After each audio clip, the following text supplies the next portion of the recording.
कहता वायु में 0 डिग्री सी तापमान पर ध्वनि का वेग, तो हम जानते हैं सर, हम बार बार बोलते हैं 331, ये आपका फर्स्ट ऑप्शन होगा, लेकिन 331 लिखने से काम नहीं चलेगा।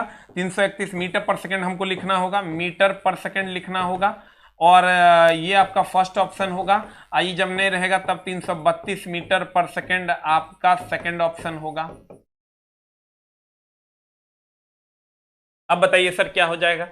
वायु में 0 डिग्री से तापमान, जैसे आप देखिएगा सर, आपको 330 तो होगा नहीं, 330 तो होगा नहीं। अब एगो 331 मीटर सेकंड दिया है, एगो 331 मीटर प्रति सेकंड दिया। सर एकदम कंफ्यूज आइएगा नहीं, वेग है मीटर प्रति सेकंड हो जाएगा। Very good, A is the answer.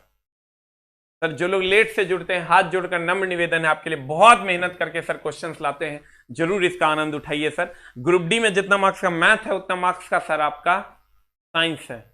NTPC में सर 12 से 15 क्वेश्चन होंगे साइंस के। और सर अगर आपको भीड़ से अलग होना है तो मामला बनाना पड़ेगा। देखो न्यूटन का शीतलन नियम क्या कहता है। न्यूटन का शीतलन नियम सर कहता है कि बहुत ज्यादा गर्म से थोड़ा ठंडा होने में जितना समय लगेगा, थोड़ा ठंडा से पूरा ठंडा होने में उतना ही उससे ज्यादा समय लगेगा। कंडीशन सप्लाई, तापमान का अंतर बहुत कम होना चाहिए। नहीं समझे सर? सर कभी दूध आपने गर्म किया है? किया है सर? दूध अगर आपने गर्म किया होगा तो आप ये चीज गौर किए होंगे कि बहुत गर्म से थोड़ा ठंडा होने में अगर जितना समय लग रहा है, थोड़ा ठंडा होने से पूरा ठंडा होने में बहुत ज्यादा समय लग रहा है। यानी अगर अगर अगर बहुत गर्म से थोड़ा ठंडा, बहुत गर्म से, ध्यान दीजिएगा, बहुत गर्म से थोड़ा ठंडा होने में जो समय लगता है, बहुत गर्म से थोड़ा ठंडा होने में जो समय लगता है, अगर 10 मिनट लगा तो थोड़ा ठंडा से पूरा ठंडा होने में 10 मिनट से अधिक लगेगा। 10 मिनट से अधिक लगेगा। ठीक है, ध्यान दीजिएगा। लेकिन यह बहुत कम तापमान के लिए, न्यूटन का शीतलन नियम कहता है यह बहुत कम तापमान के लिए लागू होता है। न्यूटन का शीतलन नियम लिख के डाल दीजिएगा और लिखिएगा बहुत गर्म से थोड़ा ठंडा, जैसे 60 डिग्री सेंटीग्रेड है सर, ध्यान दीजिएगा सर, 60 डिग्री सेंटीग्रेड से 50 डिग्री सेंटीग्रेड तक होने में अगर 10 मिनट लगता है, तो 50 डिग्री सेंटीग्रेड से 40 डिग्री सेंटीग्रेड होने में लड़का ई ना समझे कि यहां 10 का डिफरेंस है तो 10 मिनट लगा, यहां भी 10 का डिफरेंस है तो 10 मिनट लगेगा। नहीं, यहां 10 मिनट से अधिक लगता है। अब जल्दी से इसको सर बना जाइए, लिख लीजिए।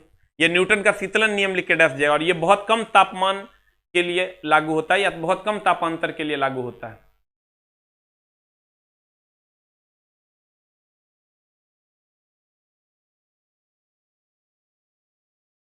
हो गया?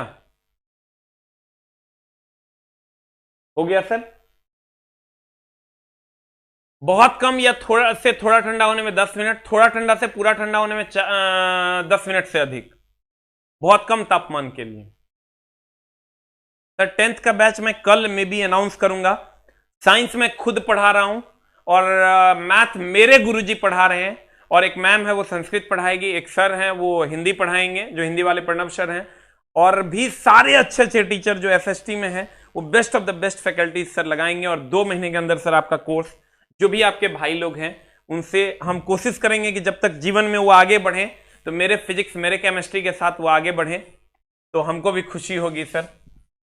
अगला, न्यूटन का शीतलन नियम लागू होता है कब?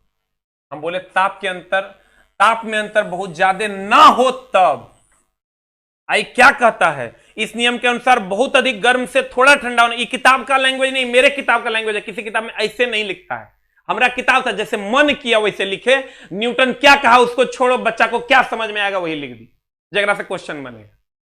न्यूटन चाचा ये सब बात क्या कहे, यही मिलता जुलता बात कहे, लेकिन हमने उसको अपना लैंग्वेज दिया, और लैंग्वेज ये दिया कि न्यूटन ने जो कहा उसी बात को रिप्रेजेंट करने का खाली तरीका अलग था। ठीक है, अब ध्यान दीजिए। जैसे हम कहते हैं कि कोई आएगा कहेगा स्टील के एक धारदार हथियार से मार दिया गया, न्यूटन लोग ऐसे बोलते थे। हम सीधा कहते हैं भैया चक्कू से मार गया, बच्चा अपने समझ लेता है स्टील का होवे करेगा, प्लास्टिक के चक्कू से तो मरेगा नहीं। अब बहुत चूसेगा चाटेगा तो कहेगा सोनो का तो हो सकता है। इस नियम के अनुसार बहुत अधिक गर्म से थोड़ा ठंडा होने में जितना समय लगता है, थोड़ा ठंडा से पूरा ठंडा होने में उससे अधिक समय लगता है। अर्थात 60 से 50 होने में अगर 5 मिनट लगा तो 50 से 40 होने में 5 मिनट से अधिक लगेगा, 5 मिनट से अधिक लगेगा। क्लियर? लेकिन यह बहुत कम तापमान में अंतर के लिए लागू होता है। अगला क्या है सर? थर्मस फ्लास्क के आविष्कारक कौन थे? देखिए सर, एक बात बताएं हम आपको। कहिएगा क्या सर? गुरुजी हम एक बात बताते हैं आपको, आप हमारे गुरुजी हैं, क्योंकि जो भी सीखते हैं सर, आप जो मेरे ऊपर उंगली उठाते हैं उसी से हम सीख लेते हैं वो बात। कहेगा नहीं बात अगर नहीं आता था हम बात सीख लेते हैं, इसलिए आप हमारे गुरुजी हैं। इसलिए हे गुरुजी, हे गुरुदेव, आप क्वेश्चन पे सोचने की कृपा करें। क्वेश्चन पे कैसे आप सोचोगे? तो सर गौर फरमाएंगे तब सोचेंगे। कहते हैं थर्मस फ्लास्क के आविष्कारक। ये तो लड़का कोई नहीं याद करता है लेकिन पूछ देता है। हम क्या करेंगे, जो हम जानते हैं उस पर चर्चा करेंगे। स्टीफन ने स्टीफेंस लॉ दिया था, E समानुपाती T⁴, याद है? E समानुपाती T⁴, ये स्टीफेंस लॉ दिया था स्टीफन ने। न्यूटन की बात करें तो कभी भी उसने थर्मस फ्लास्क का आविष्कार के रिलेटेड तो कोई क्वेश्चन ही नहीं था उसका। न्यूटन का शीतलन नियम दिया, न्यूटन का गति का नियम दिया। इसका मतलब हमको नहीं लग रहा है कि जो फिजिक्स पढ़े होंगे कभी न्यूटन के बारे में ऐसा सुने होंगे। क्रिचॉफ्स ने सर धारा और वोल्टेज से रिलेटेड रूल दिया। क्रिचॉफ्स का करंट लॉ है, क्रिचॉफ्स का वोल्टेज लॉ। क्रिचॉफ्स का ये भी लॉ है कि जितना खाओगे, जितना ज्यादा खाओगे ज्यादा निकालोगे, कम खाओगे तो कम निकालोगे। क्रिचॉफ्स क्या कहते थे? ज्यादा खाओगे तो ज्यादा निकालोगे, कम खाओगे तो कम निकालोगे, यानी क्रिचॉफ्स कहते थे। तो सर मामला ये है, तब ये भी नहीं होगा। अब एक को बच गए दीवार, ये नया टाइप के प्राणी है, एक मार देना है और भाई का आंसर आ जाएगा। Question number next. ये थोड़ा सा न्यूमेरिकल जो है ना, ये बड़ा परेशान किया था।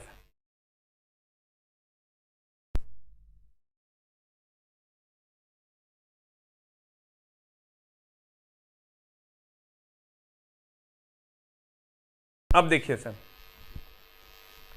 24 सेंटीमीटर मोटाई वाली ईंट, इसका मामला है सर, ये खूब परेशान किया ड्राइवर के टाइम में। हम सोचे कहीं पूछ दिया था, बच्चा हमारा गरिया आएगा, ये सब बात तुम पढ़ाया था।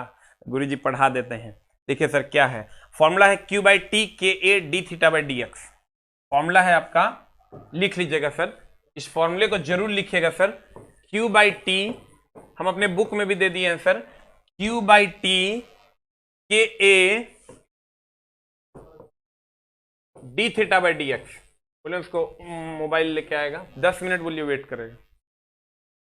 Q/T KA dθ/dx, ठीक है। अब ध्यान देना चला। अब फॉर्मूला में क्या क्या है? K क्या है सर? ऊष्मा चालकता है। क्वेश्चन में तुमको ऊष्मा चालकता के नाम से एक वैल्यू दिया हुआ रहेगा। Q ऊष्मा है सर, T क्या है sir? What is T? T के बारे में अगर हम बात करें तो समय है। ध्यान दीजिएगा सर, dθ यानी थीटा तापांतर है, dx मोटाई है। बस सब का वैल्यू पुट कर देना है। अगर Q/T, Q ऊष्मा है, लेकिन Q/T अगर कहेगा तो ऊष्मा प्रवाह की दर है, क्योंकि बट्टे में टाइम है। इस सर इस फॉर्मूला पे ना 10-12 को सवाल पूछ दिया, कोई नहीं पढ़ाया था इसको लेकिन पूछ दिया। पहले इसको लिख लीजिए सर जल्दी से। सारी चीजें सर धीरे धीरे स्टार्ट करेंगे और कोशिश करेंगे आपके पैमाने तक पहुंचे sir.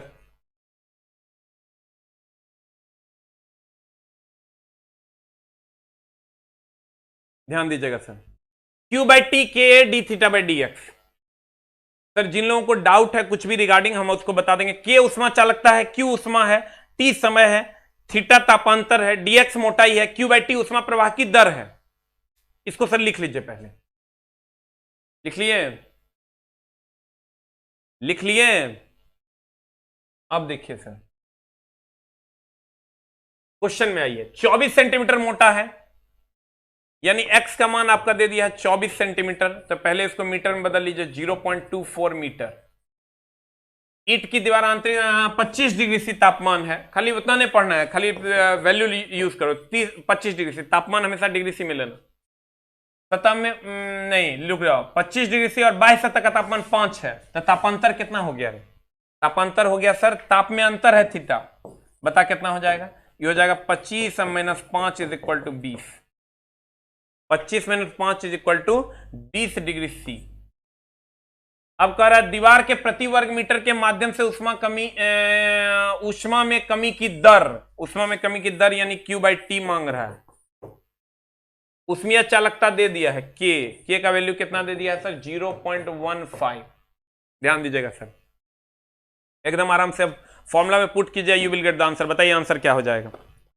What is the answer? चला आंसर बता क्या हो जाएगा? फिर से हम बता देते हैं सर, 24 सेंटीमीटर मोटा है तो x का मान 24 सेंटीमीटर 0.24 मीटर। आंतरिक सतह का तापमान इतना है और बाह्य सतह का तापमान इतना है, तो तापांतर हो गया 25 में से 5 गया 20।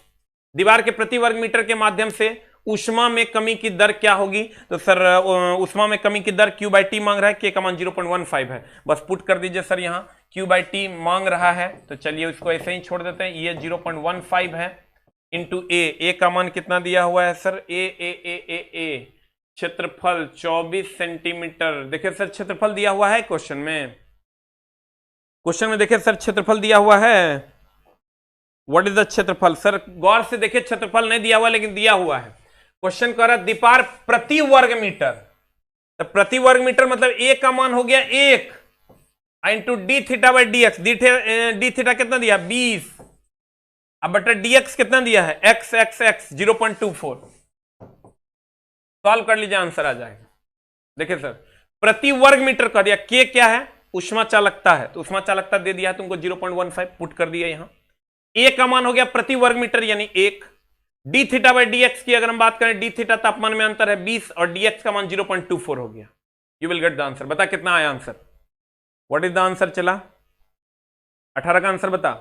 C4 क्या आ जाएगा? 12.5। आगे बढ़ते हैं, सेम क्वेश्चन है। कहता है किसी पीतल की छड़ 109 इतना ई दे दिया, जैसे ई वाला दिया ना तुमको समझ लेना के है। Q/T x में मांग रहा है, के का मान दे दिया है 109 इंटू अनुप्रस्थ काट का क्षेत्रफल 0.04, तो ए का मान के ए 0.04 इंटू लंबाई 20 सेंटीमीटर। लंबाई 20 सेंटीमीटर मतलब यदि छड़ के दोनों सिरों पर 200 डिग्री सी तापमान का अंतर हो तो तापमान में अंतर दे दिया 200 और लंबाई दे दिया 20 सेंटीमीटर, इसको मीटर में बदला दो 0.20 आंसर। देखो हम फिर से क्या किए, किसी पीतल की छड़ ऊष्मा चालकता दे दिया 109 तो 109 कर दिए, अनुप्रस्थ काट का क्षेत्रफल 0.04 कर दिए और लंबाई 20 सेंटीमीटर, तो लंबाई 20 सेंटीमीटर किधर गया? 20 सेंटीमीटर यहां कर दिया 0.20 मीटर, चूंकि x यहां है और सिरों छड़ के सिरों पर 200 डिग्री सी टेम्परेचर, तो 200 डिग्री सी दे दिया, तो तापमान का अंतर क्या होगा? What is the value? इस टाइप के न्यूमेरिकल हम अपने बुक में भी आपको दे दिए हैं ताकि आप सर बना पाए। आंसर हो जाएगा C4 कैट 4.36 किलो जूल पर सेकेंड होगा सर। अच्छा सर कल अगर आप हमको छुट्टी दे देते तो हम अपने भाई का, सर शादी है एक, मेरा भाई मेरे साथ बचपन से अभी तक रहा है, अगर आप हमको कल शाम की छुट्टी दे देते तो सर हम उसकी शादी अटेंड कर लेते। अगर आप लोग दीजिएगा तो, नहीं दीजिएगा तो फिर सर कोई बात नहीं है, फिर नहीं जाएंगे। लेकिन बचपन से हमको लगता है 20 साल हम उसके साथ गुजारे हैं और कल उसकी शादी है। मेरे से छोटा है, हमको तो शादी करने का फुर्सत नहीं है, लेकिन मेरे से 6 महीने का छोटा है, बेचारे का ब्याह हो रहा है। किसी ध्वनि तरंग की आवृत्ति v और आवर्तकाल t के बीच क्या संबंध होगा?